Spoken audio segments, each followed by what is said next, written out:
no Evangelho de Mateus,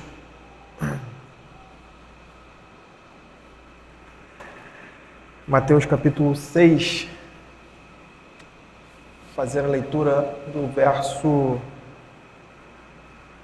22 a 24. Se eu estiver falando baixo, alguém me dá um alô, que eu estou com a garganta bem debilitada. Mateus capítulo 6,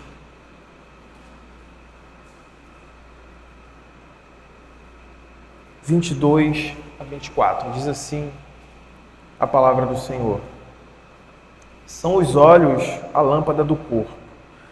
Se os teus olhos forem bons, todo o teu corpo será luminoso. Se, porém, os teus olhos forem maus, todo o teu corpo estará em trevas. Portanto, caso a luz que em ti há sejam trevas, que grandes trevas serão. Verso 24. Ninguém pode servir a dois senhores, porque ou há de aborrecer-se de um e amar ao outro, ou se devotará a um e desprezará o outro. Não podeis servir a Deus e às riquezas. Vamos orar nesse momento. Senhor, Deus Santo, bendito, nós agradecemos a Ti, Pai, por Tua palavra, Te bendizemos o nome e pedimos, ó Deus, que nesse momento, uma vez mais, o Senhor fale com a Tua igreja, o Senhor nos instrua, Deus, para a Tua glória. Ajuda-nos, ó Deus, nas nossas fraquezas, nas nossas limitações. Fortalece o Teu povo, ó Deus, para a vida, para a glória do Teu santo e bendito nome. Fica com o Teu povo, Deus, assim oramos, gratos em nome de Jesus. Amém. Irmãos, seguindo a sequência da exposição do Sermão do Monte, anteriormente, nos versos 19 a 21, nós vimos o Senhor tratando sobre os tesouros que devemos de fato ajuntar, que são aquelas coisas com um valor eterno e que estão ligadas à nossa vida com Deus, à sua igreja e o seu reino. Naquela ocasião, nessa última exposição do Sermão do Monte, nós vimos o grande alerta quanto ao perigo da sedução e o engano do mundo, com a sua aparente beleza, com as suas riquezas, né? E que normalmente está associada à cobiça da nossa carne e aos intentos malignos de Satanás. E nesse ponto agora, nós vamos falar hoje, que nós vamos tratar hoje, o Senhor ele aborda um tema profundo e vital que vai desenvolver essa conexão aí entre o que ele veio abordando até o verso 21 e agora o que segue daqui para frente até o verso 34. E indo direto ao ponto, Jesus diz aí no verso 22 e 23, são os olhos a lâmpada do corpo. Se os teus olhos forem bons, todo o teu corpo será luminoso. Se, porém, os teus olhos forem maus, todo o teu corpo estará em trevas. Portanto, caso a luz que em ti há sejam trevas, que grandes trevas serão. O que significa então, irmãos, essa comparação que o Senhor Jesus está fazendo aqui com relação a olhos bons, olhos maus, luz e trevas? O que é intrigante aqui no texto é que inicialmente os versos 22 a 24 nos parece um trecho deslocado aqui do seu contexto, ou seja, do que vem até o verso 19, se você acompanhou e se você está familiarizado aí com aquilo que segue, né? Verso 25 em diante. Nos versos, só para esclarecer e trazer uma elucidação aqui, nos versos 19 a 21, o Senhor está falando sobre os tesouros no céu. E o perigo de amarmos as riquezas desse mundo e depositarmos nela ou nelas a nossa confiança. E os versos que seguem aí, do verso 25 até o verso 34, ele vai tratar de uma questão básica para a vida cristã, que é: não andeis ansiosos por coisa alguma, isto é, a preocupação de como você lida com aquelas coisas necessárias e básicas para a sua vida ou para a nossa vida. Como é que nós lidamos com as necessidades diárias que temos diante do Senhor e dos homens? Então, se você reparar bem, você vai perceber, nós vamos entender aqui, que há um tema em comum, há um tema comum sendo desenvolvido aqui, e o tema seria basicamente esse: a confiança dos filhos de Deus no seu Pai Celeste. A confiança dos filhos em Deus, em quem o nosso coração encontra prazer, paz, segurança, confiança. E parece que, então, abruptamente, esse texto corta esse raciocínio, falando de olhos bons, olhos maus, luz e trevas. E a nossa dificuldade aqui, irmãos, é perceber que essa relação, é perceber a relação que existe entre essas duas estruturas no desenvolvimento desse sermão do Senhor, verso 19 a 21 e do verso 25 a 34, onde Mateus anexou as palavras do Senhor Jesus sobre os tesouros no céu, o pronunciamento sobre os olhos como luz do corpo. Comecemos então por considerar algumas questões envolvidas no texto, como por exemplo, o contexto e a gramática que está envolvida aqui. Eu creio que nós precisamos pontuar e trazer aqui algumas questões que vão trazer essa clareza com relação a essa conexão. Nos versos 22 a 24, ao ilustrar os olhos como a lâmpada do corpo, o nosso Senhor nos ensina como a nossa visão, ou seja, como o nosso entendimento espiritual, ou como a nossa visão está diretamente ligada à nossa relação com Deus e com as riquezas. Ou seja, a forma como nós olhamos para as coisas de valor desse mundo e que pode nos trazer uma aparente satisfação e segurança, diz muito sobre o nosso coração. Forma como nós olhamos para a realidade dessa vida, a forma como nós lidamos com essas coisas, com as riquezas, com bens,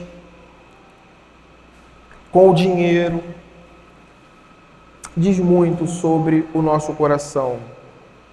E aqui é interessante observarmos essa questão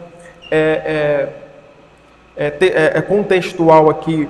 Os olhos eram considerados pelos antigos como as janelas pelas quais a luz entra no corpo. Alguns autores vão tratar e vão desenvolver essa ideia de que os olhos são as janelas da alma.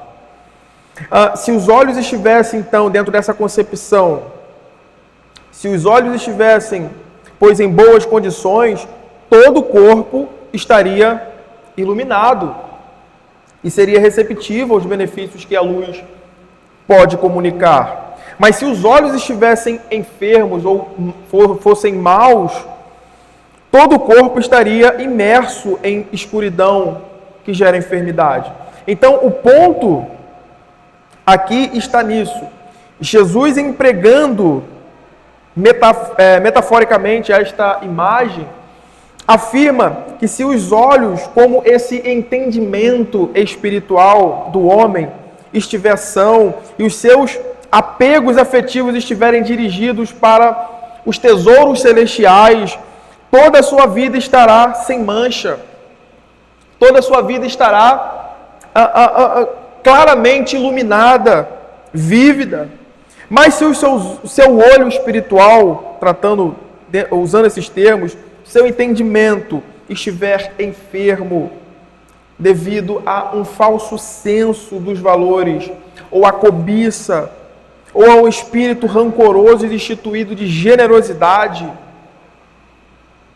rapidamente se tornará mau e perverso, que é o que representa as trevas aqui no texto. Mas também pode ser significativo para o entendimento desses versículos aqui, que um olho mau era uma figura judaica de um espírito rancoroso, um espírito invejoso e ganancioso, de sorte que ele deseja e quer tudo para si, para o seu próprio deleite, para a sua própria satisfação pessoal, e tudo para mim e nada para os outros. De sorte que essa expressão, ou melhor, que a expressão oposta, olhos bons, poderia também ser tomada no sentido de um espírito generoso. Um espírito generoso.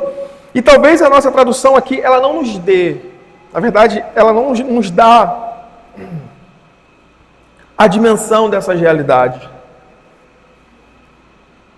Mas o sentido da palavra olhos bons aqui está essencialmente ligado à generosidade. Generosidade. Abra Provérbios, capítulo 11. Provérbios, capítulo 11.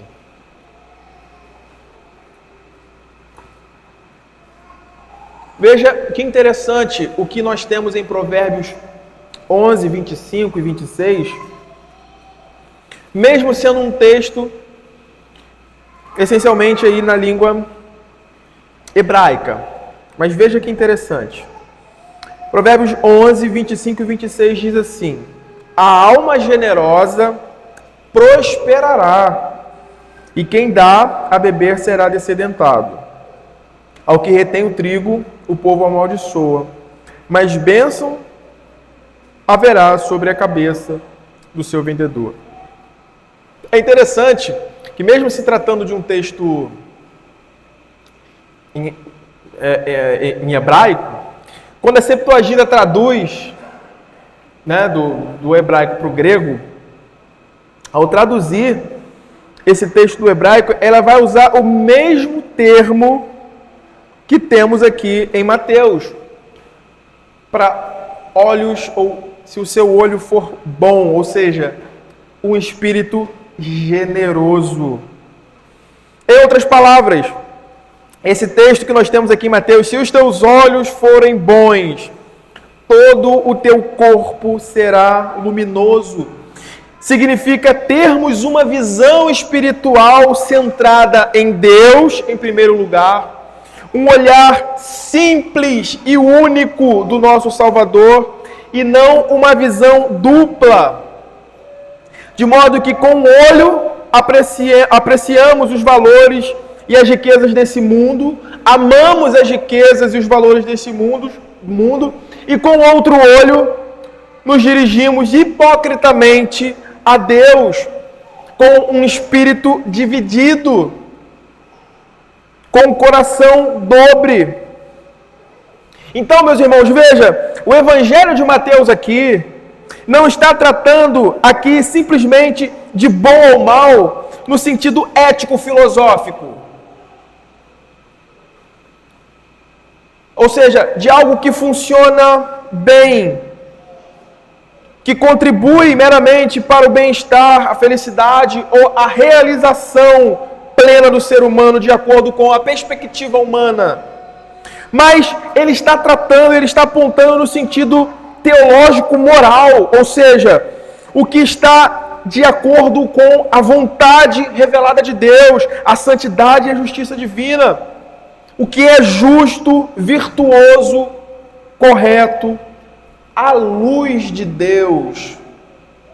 À luz de Deus. Então é disso que o Senhor está tratando aqui. Se os teus olhos forem generosos, focados em Deus, todo o teu corpo será luz, porque a sua vida expressará as virtudes benditas de Cristo. Os seus olhos estarão fixados em Deus e não nas coisas desse mundo. Se, porém, os teus olhos não forem generosos à luz de Deus, mas dobre, amante desse mundo,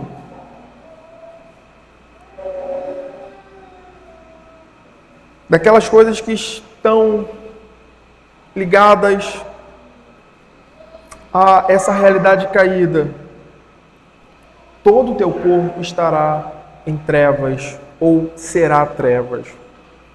Agora sim, esse trecho parece então se conectar com a estrutura do que o Senhor está tratando aqui no seu sermão, porque o contexto aqui é exatamente esse: a minha relação com esse mundo, como eu uso as riquezas, como eu uso o dinheiro, a minha relação com o poder, a minha relação com essas coisas que estão ligadas a essa realidade terrena. Meus irmãos, a generosidade é um reflexo de um coração nascido de Deus e que confia nele. A generosidade é um reflexo de um coração nascido de Deus e que confia plenamente na sua providência e não se apega como com essa ideia desse olho traiçoeiro, né? Um está aqui no mundo de olho procurando se apegar, se fazer com as realidades temporais desse mundo, enquanto os outros olhos tentam de alguma forma, mas de uma forma muito insignificante, agradar a Deus. A generosidade é um reflexo de um coração nascido de Deus. Quando somos generosos e exercemos bondade para com os outros, como reflexo da bondade e da generosidade que recebemos do nosso Pai Celeste, então estaremos vestidos das legítimas boas obras que são a nossa luz brilhando diante dos homens. Todo o nosso corpo será luminoso. Abra Mateus 5, volte aí algumas páginas e veja como essa realidade está conectada com toda a estrutura do sermão que o Senhor Jesus está pregando. Em Mateus 5 a 7, abra aí Mateus capítulo 5, versos 14 a 16. Veja o que o Senhor diz aos seus discípulos. Mateus capítulo 5, 14. Vós sois a luz do mundo. Não se pode esconder a cidade edificada sobre um monte, nem se acender uma candeia para colocá-la debaixo do alqueire, mas no velador, e alumia todos os que se encontram na casa. Assim brilhe também a vossa luz diante dos homens, para que vejam as vossas boas obras e glorifiquem a vosso Pai que está nos céus. Eu acho muito interessante o que Martyn Lloyd-Jones diz, comentando esse texto. Ele vai colocar assim: uma das grandes características da verdade bíblica é que ela é capaz de comprimir o conteúdo inteiro da nossa posição cristã em uma única, mais expressiva declaração, como a deste versículo. Assim, quando o Senhor Jesus lança os olhos ali sobre os seus discípulos naquela ocasião,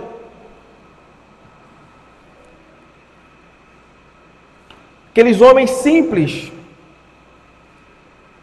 aquele grupo de homens simples, e ele diz: vós sois a luz do mundo. Todos os crentes, todos nós, unidos em Cristo, devemos ser achados nessa declaração e, consequentemente, entendermos a nossa relação com o texto e como ele deve afetar a nossa vida. Como ele deve afetar a nossa vida. Isso significa, irmãos, que assim como nós nos vemos em Cristo, como homens bem-aventurados, que esse é o ponto que ele desenvolve ali, portadores de todas aquelas virtudes de Cristo, agora também devemos nos ver sob o fato de que as virtudes que recebemos de Cristo nos impõem o dever de brilhar ou refletir essa luz diante dos homens. E perceba aqui uma coisa muito interessante. Muito interessante. Em todas as coisas que fazemos em nossa vida, em nossa caminhada cristã, a visão está envolvida, a forma como nós enxergamos as coisas está ali, ela está embutida nisso. Os nossos olhos sempre estão lançados sobre alguma coisa, com alguma perspectiva, com alguma esperança. E o ponto é esse: se o nosso olho é bom, se contemplamos todas as coisas de forma honesta, se fixamos propósitos corretos e nos movemos corretamente em sua direção, se miramos somente a glória de Deus enquanto andamos aqui nesse mundo, então o nosso olho é bom, é um olho nascido e apontado para Deus. É interessante que Paulo tipifica essa realidade aqui de olhar, quando ele diz: para mim o viver é Cristo. O olho de Paulo estava nessa condição quando ele disse: para mim o viver, a minha caminhada aqui nesse mundo, enquanto eu vivo e desenvolvo a minha vida, é Cristo. Mas quando somos mesquinhos, egoístas ou apegados às riquezas, nossas vidas ficam trevosas. Interessante que Matt Henry, comentando o texto de Mateus, ele diz assim: se o coração for dado à liberalidade e à generosidade, e permanecer inclinado à bondade e à caridade, ele guiará o homem a ações cristãs. Veja essa relação. Ele continua: toda a sua conduta será cheia de luz, cheia de evidências e exemplos do verdadeiro cristianismo, a religião pura e imaculada para com Deus o Pai, como está lá em Tiago 1,27. Mas se o coração for mau, ou seja, cobiçoso pelas coisas desse mundo, cobiçoso das riquezas desse mundo, duro, invejoso, dominador, rancoroso, esse estado de espírito é frequentemente expresso por um olho mau. O corpo será cheio de trevas e assim toda a sua conduta será pagã e não cristã. Veja, o ponto aqui, irmãos, é que não há meio termo. A ideia da visão dupla, um coração dobre, um olho mau, um espírito sem generosidade, é inconsistente com a realidade da vida cristã. Como nos mostra o verso 24. Porque apesar de parte estar olhando para Deus e tentando agradá-lo, a outra parte está de joelhos diante do mundo e das riquezas.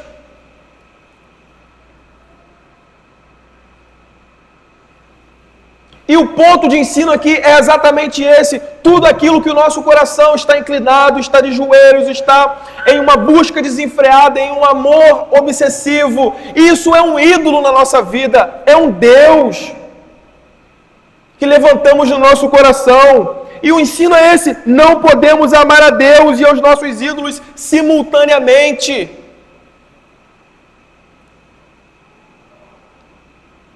Você não pode dizer sem hipocrisia que você ama a Deus, mas o seu coração é dobre, dividido com o amor, o apego às coisas e às realidades desse mundo que são transitórias e temporais.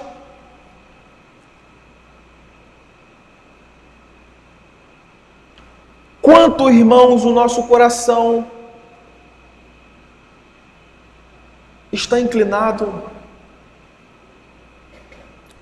a amar e a se devotar às coisas desse mundo. E aqui eu ilustro algumas coisas, como por exemplo o seu emprego, o seu trabalho,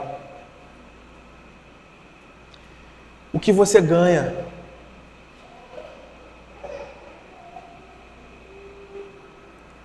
Como você lidaria com essa realidade se Deus tirasse isso de você? A resposta vai dizer onde está o seu coração.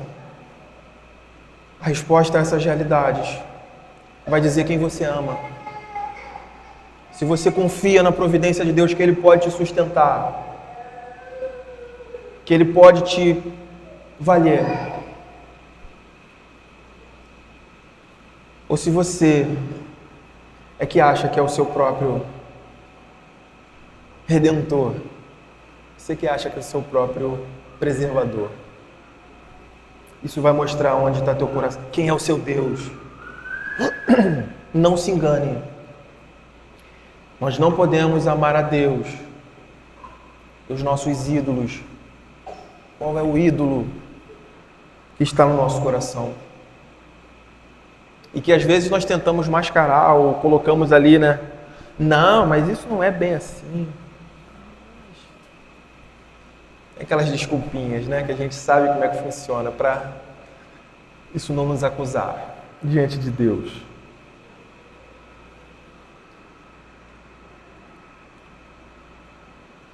No versículo 24, irmãos, o Senhor Jesus reafirma em uma linguagem de escravidão mesmo, a verdade de que o tesouro celeste e as possessões terrenas não podem ser acumuladas ao mesmo tempo. No versículo 24, ele vai reafirmar isso, mas numa linguagem de escravidão, falando, você não pode ajuntar tesouros no céu ao mesmo tempo que você ajunta tesouros, você põe no seu coração e ama as coisas desse mundo. Porque numa hora dessa, quando você estiver fazendo isso, o seu coração, ele se empenhará mais naquilo que é visível. Irmãos, nós temos a tendência disso, nós somos visuais demais. Nós somos materialistas demais. E nós temos uma tendência muito grande de nos apegar facilmente àquilo que vemos, àquilo que podemos tocar, sentir. Naturalmente, facilmente, nós esquecemos das realidades eternas e invisíveis do reino de Deus. E vamos nos esquecer disso. Vamos nos virar. É isso que ele vai dizer agora no verso 24. Veja, verso 24 de Mateus 6. Ninguém pode servir a dois senhores. Veja, ele coloca essa estrutura. Eles existem, esses senhores, e são reais. Por quê? E aí veja a explicação. Porque ou há de aborrecer-se de um e amar o outro, ou se devotará a um e desprezará o outro. Não podeis servir a Deus e às riquezas. E aqui eu queria dar um exemplo que ilustre bem a realidade de um olho mau. A realidade de um olho mau. Ou seja, que está em trevas. E, consequentemente, é escravo das riquezas. E o dinheiro é seu Deus, ou seja, ele não consegue usar aquilo que ele possui para o bem dele mesmo e daqueles que estão à sua volta. Daqueles que, às vezes, estão em necessidade. Abra Lucas, capítulo 16. Veja como essa parábola aqui ilustra essa realidade do que é um olho mau.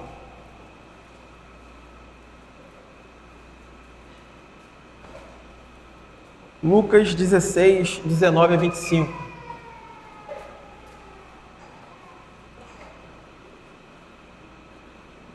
Diz assim o texto: Ora, havia certo homem rico que se vestia... Veja que os detalhes aqui são importantes, tá? Um homem rico que se vestia de púrpura e de linho finíssimo e que todos os dias se regalava esplendidamente. Agora veja o contraste. Havia também certo mendigo chamado Lázaro, coberto de chagas, que jazia à porta daquele e desejava alimentar-se das migalhas que caíam da mesa do rico, e até os cães vinham lamber-lhes as úlceras. Aconteceu morrer o mendigo e ser levado pelos anjos para o seio de Abraão. Morreu também o rico e foi sepultado. No inferno, estando em tormentos, levantou os olhos e viu ao longe Abraão e Lázaro no seu seio. Então, clamando, disse: Pai Abraão, tem misericórdia de mim e manda a Lázaro que molhe em água a ponta do dedo e me refresque a língua, porque estou atormentado nesta chama. Disse, porém, Abraão: Filho, lembra-te de que recebeste os teus bens em tua vida, e Lázaro igualmente os males.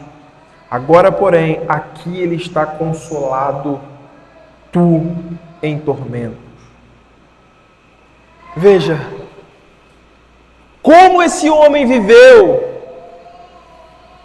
o que estava diante dos olhos desse homem e o que ele buscava na sua vida diz muito sobre a quem ele servia. Quem era de fato o Senhor do coração dele.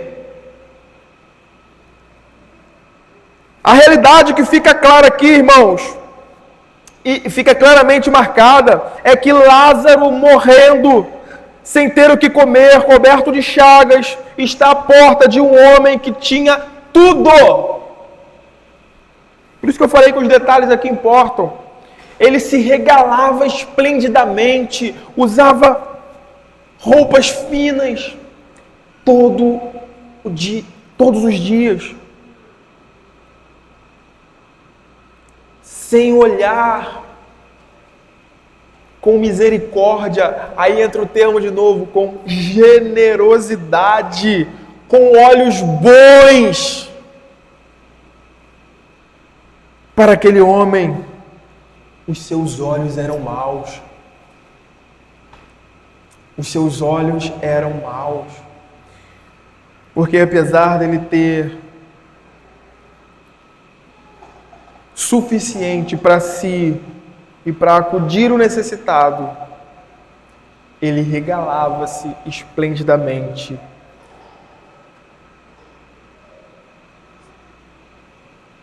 De uma forma ímpia e despreocupada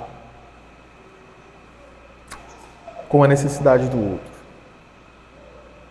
E é justamente isso que o Senhor está ilustrando aqui no texto de Mateus. O acúmulo de riquezas é uma ocupação tão absorvente que requer e exige tanto que mais cedo ou mais tarde o dinheiro acaba escravizando as suas vítimas e as leva a desprezar a Deus. Desprezar a Deus e a necessidade dos seus próximos. E aqui, irmãos, eu queria dizer o que eu disse na última exposição, que nós falamos sobre tesouros no céu e na terra.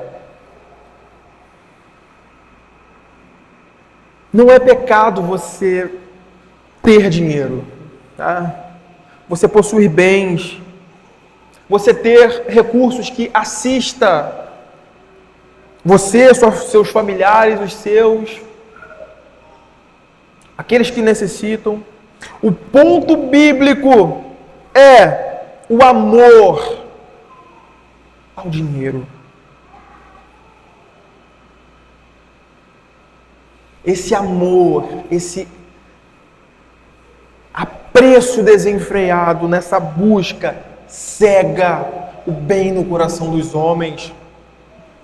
Ele apodrece o coração com o veneno do orgulho, da soberba, da arrogância.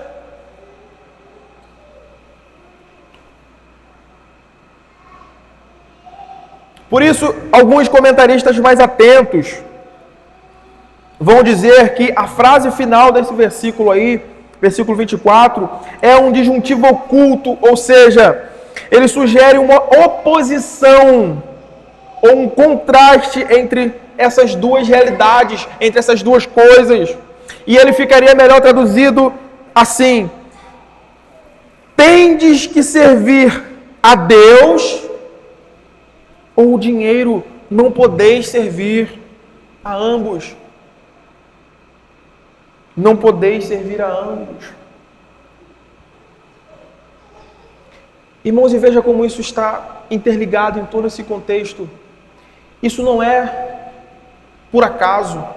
O Senhor gasta um longo período no seu sermão e ele vai fechar justamente com essa realidade, porque é justamente essa busca e esse desvio de propósito do nosso coração que vai levar muitos homens, muitas pessoas, até mesmo dentro das igrejas, a ansiedade, uma ansiedade pecaminosa que descrê da providência de Deus, do cuidado da providência de Deus,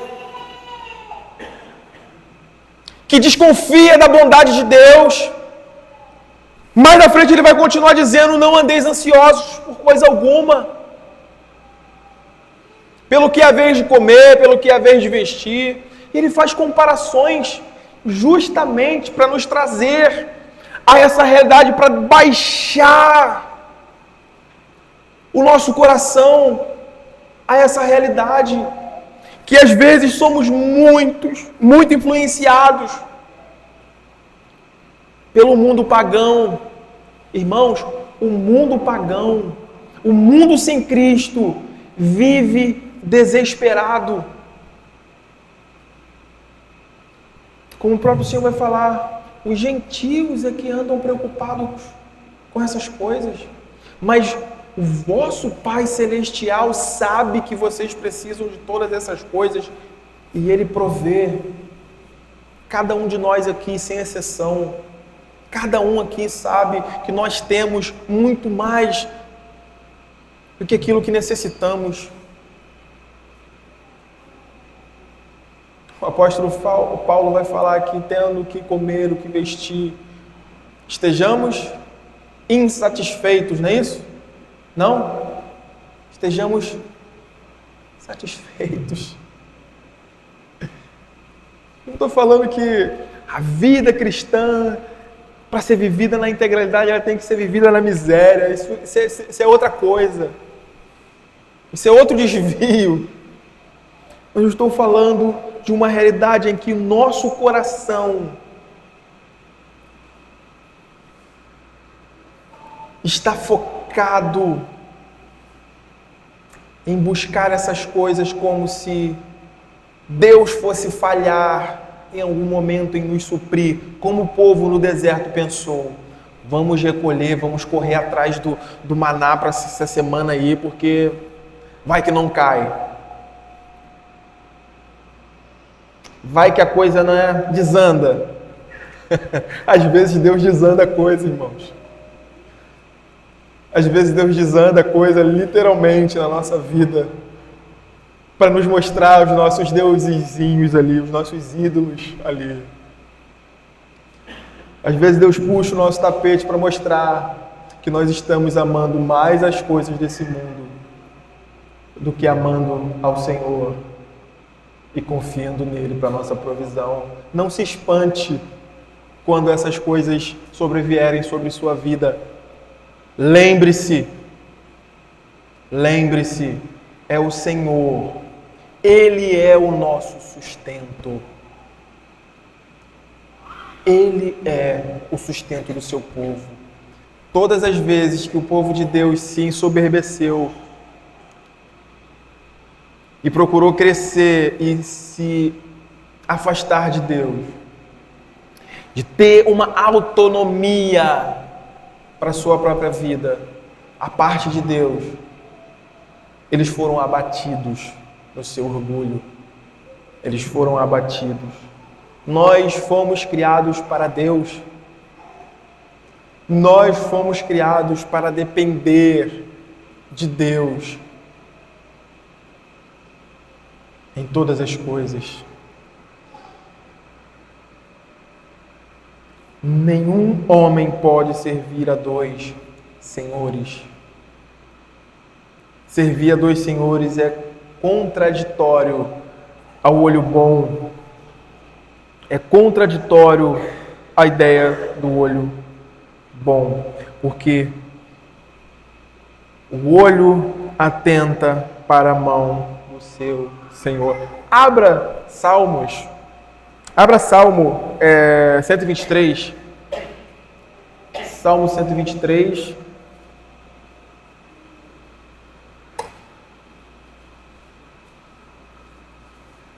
Um e 2.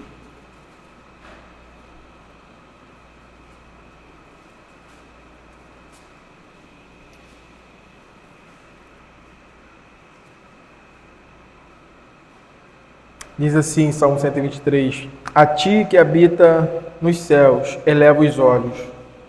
Como os olhos dos servos estão atentos às mãos dos seus senhores, e os olhos da serva à mão de sua senhora, assim os nossos olhos, estão atentos ao Senhor, nosso Deus, até que tenha misericórdia de nós. O ponto é, se o seu Senhor for o seu dinheiro, os seus bens, esse mundo, seus olhos estarão atentos à mão deles. O texto diz exatamente isso. Os olhos dos servos estão atentos às mãos dos seus senhores.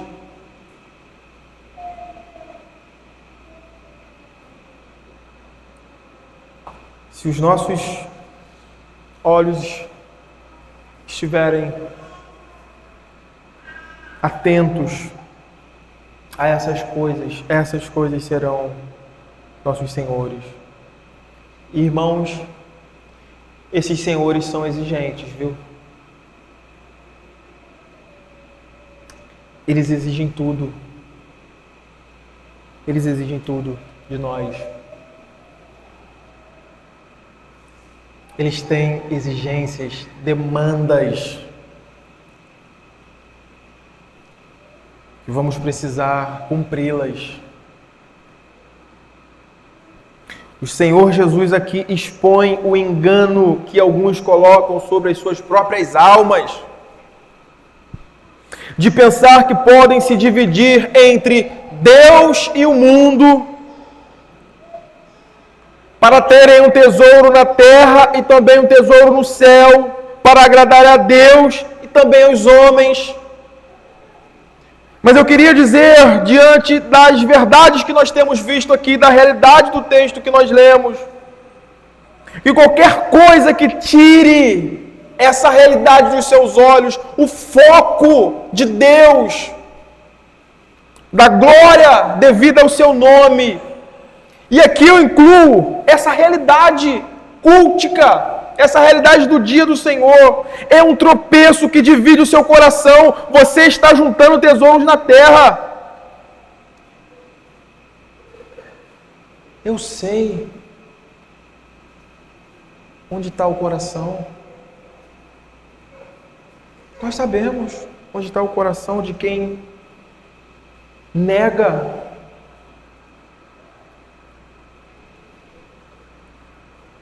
o próprio dia do Senhor para fazer qualquer outra coisa.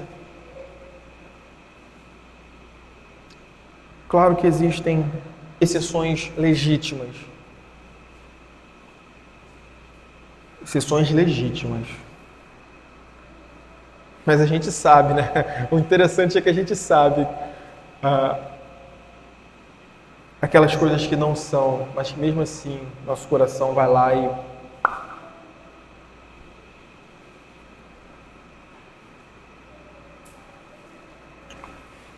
Matthew Henry, comentando aqui esse texto, mais à frente, ele diz acertadamente que é provável que este fosse um provérbio entre os judeus. Nenhum homem pode servir a dois senhores, muito menos a dois deuses, porque as suas ordens, em um momento ou outro, serão contrariadas ou conflitantes, e haverá uma interferência inevitável. Enquanto dois senhores caminham juntos, um servo pode seguir a ambos, mas quando eles se separam, você verá a qual deles ele realmente serve. Ele não poderá amar e observar e manter-se fiel a ambos como deveria, dedicando-se a um, não se dedicará ao outro. Um ou outro será comparativamente odiado e desprezado. Esta verdade é clara o suficiente nos casos comuns. Não podeis servir a Deus e a Mamon, é o termo que é usado ali. É o termo que é usado ali. Mamon é uma palavra siríaca que significa ganho. Veja que interessante esse termo. Ele significa ganho e ela pode se referir a qualquer coisa neste mundo que reputamos como um ganho real. Lembra dessa realidade diante dos nossos olhos, físicas, visíveis, como algo que pode ser um ganho real. Tudo aquilo que o mundo valoriza, como por exemplo a concupiscência da carne, a concupiscência dos olhos e a soberba da vida, é mamon.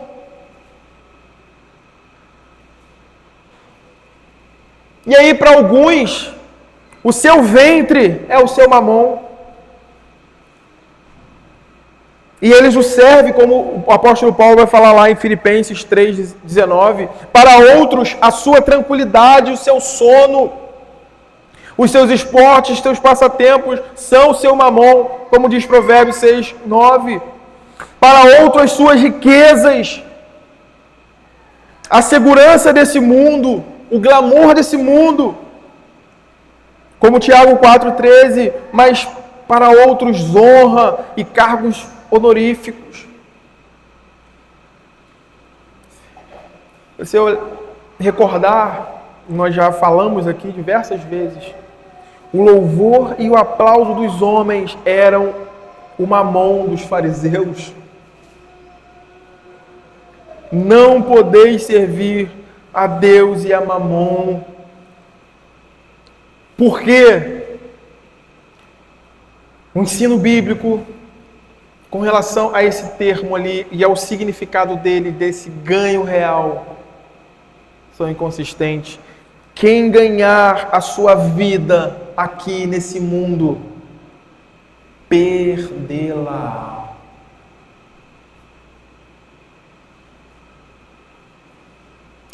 Você quer ganhar a sua vida aqui nesse mundo? Você vai perdê-la. Quem perder a sua vida, esse a achará. Esse é o ensino bíblico. E eu quero concluir, meus irmãos,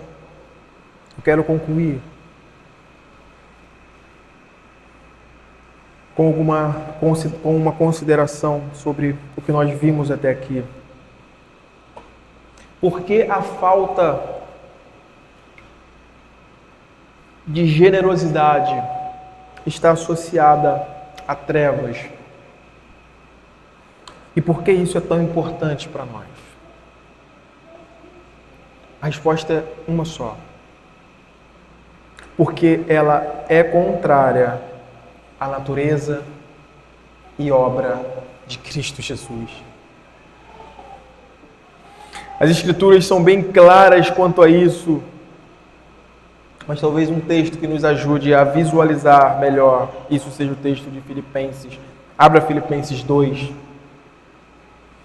Aqui, meus irmãos, nós temos o maior exemplo de bondade, de generosidade, graça.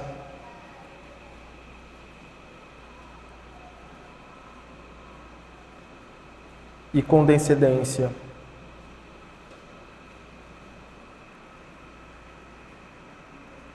Filipenses 2, 5 a 8,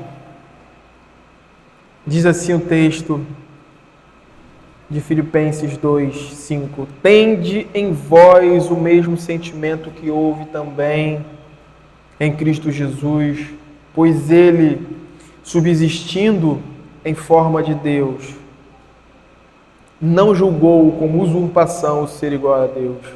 Antes, a si mesmo se esvaziou, assumindo a forma de servo, tornando-se em semelhança de homens, e reconhecido em figura humana, a si mesmo se humilhou, tornando-se obediente até a morte e morte de cruz. Irmãos, o Deus de toda glória, o Criador e excelso Senhor, que habita os altos céus, se fez como nós, pó. E em sua condescendência agiu generosamente para conosco, se compadecendo de nós, tomando sobre si as nossas dores, tomando nosso lugar e morrendo sob a ira de Deus como maldição.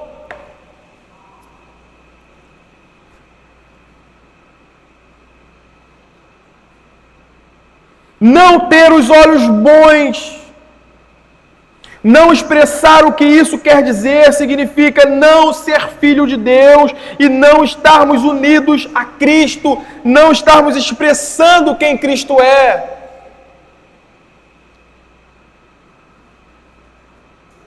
Isso é o que o texto quer dizer com que grandes trevas serão. Que grandes trevas serão. O nosso prazer, a nossa confiança e a nossa adoração devem estar centradas em Deus e somente a Ele servirmos e adorarmos.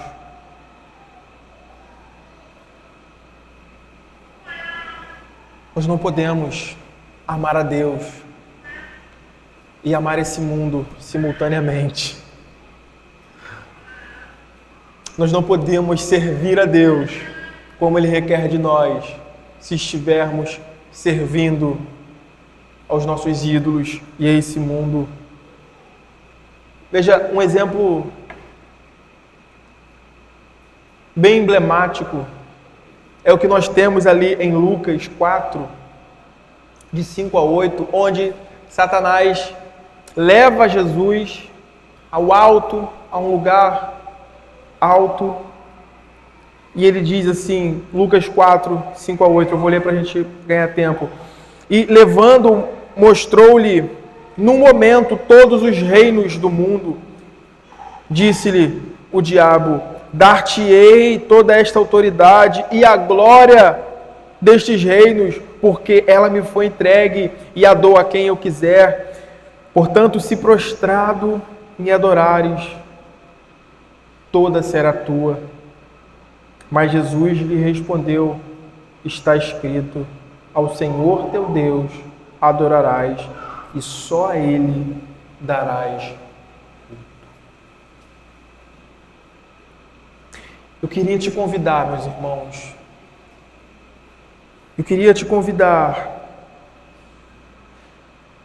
a esquadrinhar, a investigar seus corações, a fim de que você veja, enquanto há tempo, qual é o objetivo maior da sua vida enquanto você caminha aqui nesse mundo. Qual é? O que é aquilo que te tira o sono? O que é aquilo que te movimenta?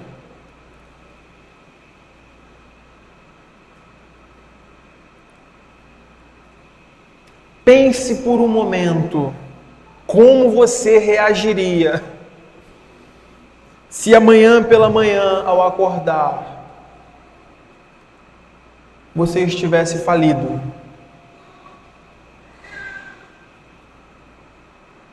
Que todo o seu estoque de suprimentos físicos para essa vida, de alguma forma, se perdeu. Você não tem nada. Sonde o seu coração sobre qual postura você tomaria diante disso. A resposta dirá onde o seu coração está.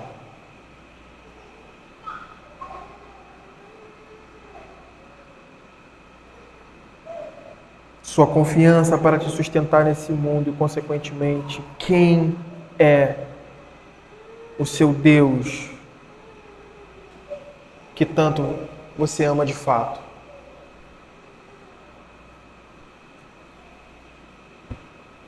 Meus irmãos, ainda que tudo nos falte,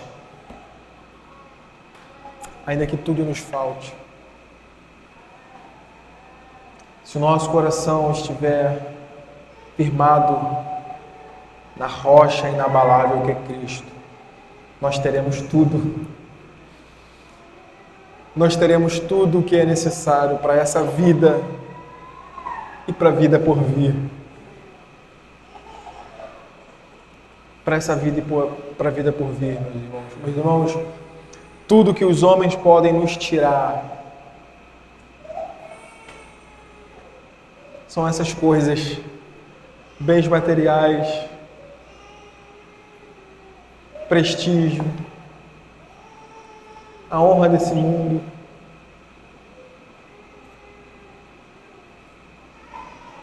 Essas coisas começam e se encerram aqui.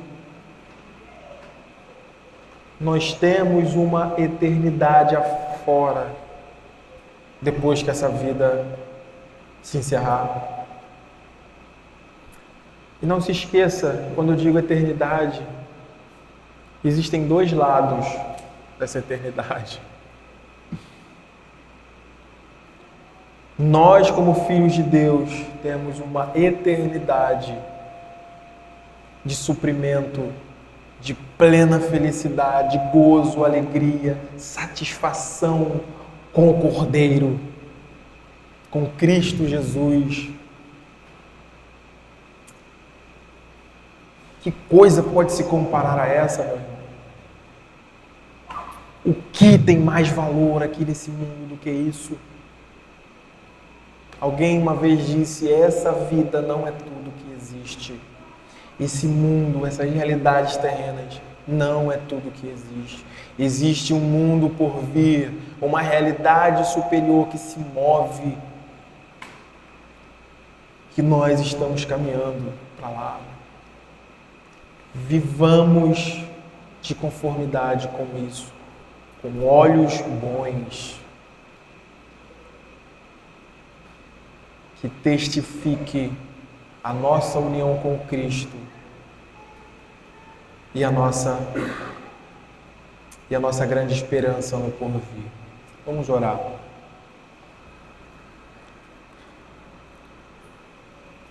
Senhor Deus, como é bom, Pai, como é bom saber que nós temos um Deus, nós temos um Pai celestial que cuida de nós, que nos ama,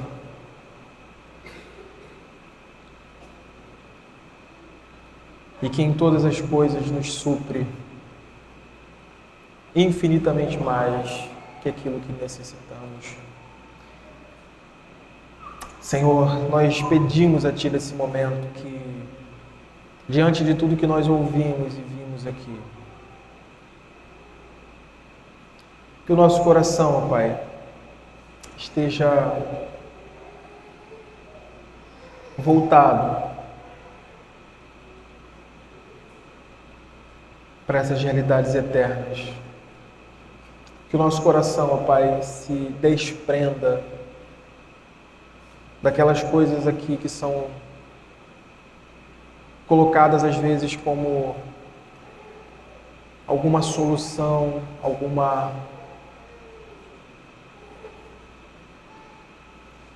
que nos dão esperanças.